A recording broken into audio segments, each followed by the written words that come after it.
In Margaret Atwood's The Penelopiad, the story of Homer's The Odyssey is continued, and Odysseus is put on trial in the underworld for murdering 12 of Penelope's maidens because they are raped.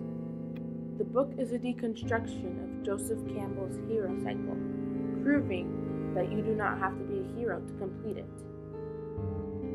A movement in today's times, the hashtag #MeToo movement, relates to this book because the world is starting to deconstruct social constructs alike to how the Penelopiad does the same for Joseph Campbell's hero cycle. Odysseus is supposed to be the ultimate hero. He destroyed Troy in battle, spent years fighting monsters to get back the love of his life, and killed anyone else who stood in his way. However, his actions of killing the 12 maidens contradicts all that. Odysseus is not a stupid man. On the contrary, he is quite clever, so we know this action was intentional and he was thinking him straight, turning him to more of a villain than the hero we thought he was supposed to be.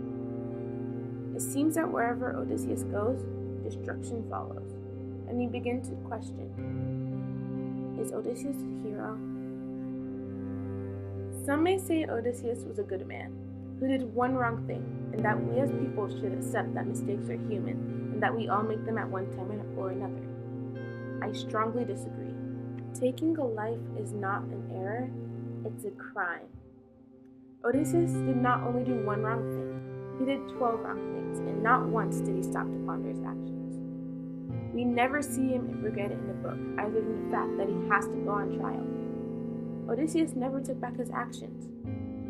This proves that Odysseus is not a hero and does not deserve to be saved. In today's age, the media would have destroyed him and he would be on a televised trial, alike to some of the cases that occurred after the #MeToo movement began to rise. Some believe that the #MeToo movement began last year in 2017 with Alyssa Milano, but in reality, the movement was started by an African-American woman named Tarana Burke, who coined the hashtag to help women and girls who survived sexual violence to tell their stories.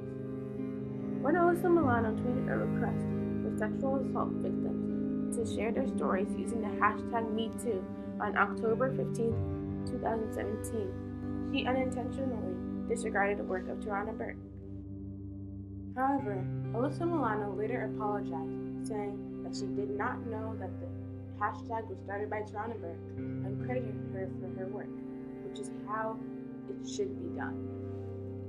The way the #MeToo movement and the Penelopiad are connected is that in both cases, these women have been wronged, and the perpetrators often don't get the punishment they deserve. The difference between the two is that we cannot change what happened in the Penelopiad, a fictional story with fictional characters, but in the #MeToo movement, a real-life thing can help us to spread awareness so that we can prevent more crimes similar to these from happening.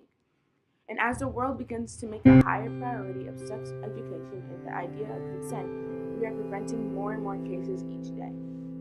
In conclusion, the #MeToo movement is making a difference in a more progressive world than that of the Odyssey and Penelopiad, where women speaking up can make more of a difference than it did in the past.